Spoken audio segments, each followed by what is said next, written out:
क्या आपके पाँव रात के टाइम सुन्न होते हैं, जलते हैं या आपको ऐसे लगता है जैसे करंट दौड़ रहा हो या पाँव में बहुत ज़्यादा दर्द होता है, तो ये वीडियो आपके लिए है। शुगर के मरीज़ों में जब शुगर लेवल अनकंट्रोल रहते हैं, ज़्यादा टाइम अनकंट्रोल रहें, तो उसकी वजह से जो नर्व्स का प्रॉब्लम आता है, उसे हम कहते हैं डायबिटिक पेरिफेरल न्यूरोपैथी, जिसमें ये अलामात कॉमन होती हैं। और शुगर जब ज़्यादा मुसलसल ज़्यादा रहे, तो जो इसमें सबसे ज़्यादा असरअंदाज होती है वो नर्व्स भी होता है असर। और नर्व्स भी वो जो आपके एंड पार्ट्स पे हैं, जैसे पाँव हैं, बाजू हैं, हाथ हैं, तो ज़्यादा जो मेजॉरिटी इससे इन्वॉल्व होता है वो आपके पाँव का होता है। पाँव की एक तो आपकी सर्कुलेशन, खून की सप्लाई कम हो जाती है जब शुगर लेवल मुसलसल ज़्यादा रहे। और इसके बाद जब शुगर ज़्यादा रहती है तो जिसके एंड प्रोडक्ट्स होते हैं, ग्लाइकेशन एंड प्रोडक्ट्स, वो आपकी नर्व्स को डैमेज करते हैं, आपकी जो नर्व्स की एंड लेयर है उसको डैमेज करती है। और इसके अलावा जो माइटोकॉन्ड्रिया, जो सेल का, खुलियों का जो हार्ट समझा जाता है, उसकी उस तरह उसके पास एनर्जी नहीं जाती, तो जिसकी वजह से भी प्रॉब्लम्स बढ़ते हैं। तो इस न्यूरोपैथी को आज हम डिस्कस करेंगे कि कैसे इसको बगैर मेडिसिन, जो कुछ दर्द करने वाली दवाइयाँ कम करने वाली हैं या न्यूरोपैथी को दर्दों को रोकने वाली दवाइयाँ हैं, उनके अलावा कुछ ऐसे विटामिन्स हैं जो नेचुरली आपकी इस डायबिटिक पेरिफेरल न्यूरोपैथी को कम करने में हेल्प करते हैं और इसकी प्रोग्रेशन को रोकते हैं। तो मेरा नाम है डॉक्टर कैसर फ़ारूक। मेरा मिशन है आपको दवाइयों से बचाना, शुगर को बगैर दवाइयों के कंट्रोल करवाना। अगर आप मेरे चैनल पे नए हैं तो इस चैनल को लाज़मी सब्सक्राइब करें, वीडियो को लाइक करें, शेयर करें, ताकि बर वक़्त आप तक मालूमात पहुँच सके।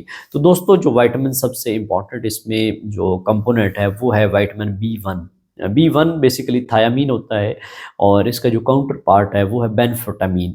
बेनफ्रोटामीन बेसिकली सिंथेटिक है जो कि फ़ैट सॉल्युबल है और ये ज़्यादा अच्छा पेनिट्रेट करता है जो आपकी नर्व्स की लेयर है उसकी कंडक्शन को बेहतर करने में। तो बेनफ्रोटामीन आप 150 से यानी 300 मिलीग्राम पर डे ले सकते हैं, जो कि नर्व डैमेज को बहुत अच्छा रिकवर करता है। इसके अलावा विटामिन बी 6 है जो कि बर्निंग सेंसेशन को कम करता है और इसकी डोज़ है 25 से 50 यानी 25 से 50 मिलीग्राम पर डे आप ले सकते हैं। और जो विटामिन इसके अलावा थर्ड नंबर पे है वो है विटामिन बी 12। विटामिन बी 12 जो कि बीकोबालामीन है इसमें, और ये बहुत सारे ब्रांड्स में भी यूज़ और होता है, जैसे मेथिकोबाल है, न्यूरोमेट है। तो बी 12 का भी इम्पॉर्टेंट रोल ये है कि ये माइलिन शीथ जो होती है, नर्व की जो आखिर वाली तह होती है, उसकी रिकवरी में, उसको अच्छा बेहतर करने में हेल्प करता है। इसकी जो डोज़ है वो 1000 mcg पर डे है और इंजेक्शन की फॉर्म में भी आप लगवा सकते हैं हफ्ते में 2 से 3 दिन। तो ये भी बहुत इंपॉर्टेंट रोल प्ले करता है। इसके अलावा जो चौथे नंबर पे है वो अल्फ़ा लिपोइक एसिड।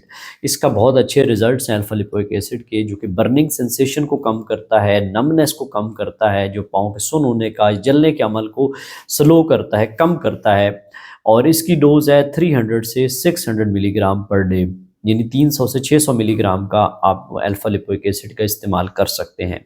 इसके अलावा आ जाती है बारी विटामिन डी की, जो 5वें नंबर पे है। विटामिन डी के वैसे सेहत के लिए बहुत ज़्यादा बेनिफिट्स हैं, आपकी बोन्स को वीक होने से बचाता है, डिफेंस सिस्टम, बॉडी का जो इम्यून सिस्टम है उसको बेहतर करता है, को नर्व की जो सोजिश होती है उसको कम करता है। तो विटामिन डी की जो डोजेज आप इस हवाले से ले सकते हैं वो 2000 से 5000 तक डोज़ है, जो कि नर्व की फंक्शन को बेहतर करने में हेल्प करता है। इसके अलावा विटामिन ई है जो कि एंटीऑक्सीडेंट भी है, ये भी डैमेज नर्व को रिकवर करने में हेल्प करता है और इसकी डोज़ है 200 से 400 इंटरनेशनल यूनिट आप विटामिन ई ले सकते हैं।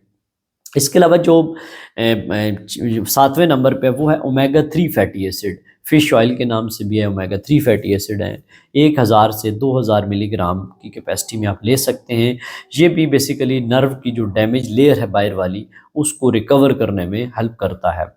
इसके अलावा इन सब के साथ जो बोनस है, इन सबको active component factor role play करता है वो मैग्नीशियम है। मैग्नीशियम ओवरऑल मसल्स की स्ट्रेंथ को बेहतर करता है और इन सब के विटामिन बी 1 को स्पेशली एक्टिव करता है, तो इसलिए मैग्नीशियम भी साथ में लेना ज़रूरी है।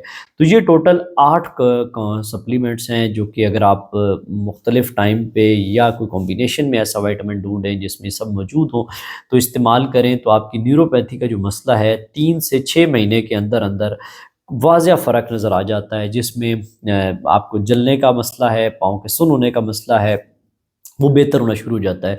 क्योंकि अगर आपकी न्यूरोपैथी जो है, शुरू में तो आपको जलने का एहसास होगा, पाँव गर्म हो रहे होंगे, ऐसे लगे जैसे करंट दौड़ रहा है, ये शुरू की अलामात होती हैं। अगर इसको शुरू में ठीक ना किया जाए तो ये आगे एडवांस स्टेज में जो एम्पुटेशन की तरफ चला जाता है मामला, जिसमें अल्सर्स बनते हैं, ज़ख़म बनते हैं, फिर गैंग्रीन बन जाता है, पाँव काले होना स्टार्ट हो जाते हैं और एट द एंड फिर आपके पाँव कटने का मरला आ जाता है। तो न्यूरोपैथी इस हद तक एक डेंजरस मामला है, जिसमें कहा भी जाता है कि आप अपने पाँव का इसी तरह ख्याल रखें जिस तरह आप अपने चेहरे का रखते हैं। तो शुगर के मरीज़ों को सबसे ज़्यादा डर भी न्यूरोपैथी का होता है। अगर न्यूरोपैथी को ठीक करना है तो शुगर को कंट्रोल करें। शुगर में यह है कि आप अपना HbA1c एटलीस्ट 6 से कम रखें, विदाउट मेडिसिन, विदाउट इंसुलिन, अगर आप टाइप 2 डायबिटीज़ के पेशेंट हैं, और साथ में ये विटामिन कुछ टाइम इस्तेमाल करते हैं। अगर आपकी न्यूरोपैथी एडवांस स्टेज में है या अर्ली स्टेज में है तो वो आपकी आहिस्ता आहिस्ता ठीक होना स्टार्ट हो जाएगी। तो दोस्तों, अगर ये वीडियो पसंद आए तो इसको लाजमी शेयर कीजिएगा। इंशाल्लाह फिर हाजिर होते हैं एक नए प्रोग्राम में, जिसमें आप लोगों की मज़ीद रहनुमाई करूँगा। अल्लाह हाफ़िज़।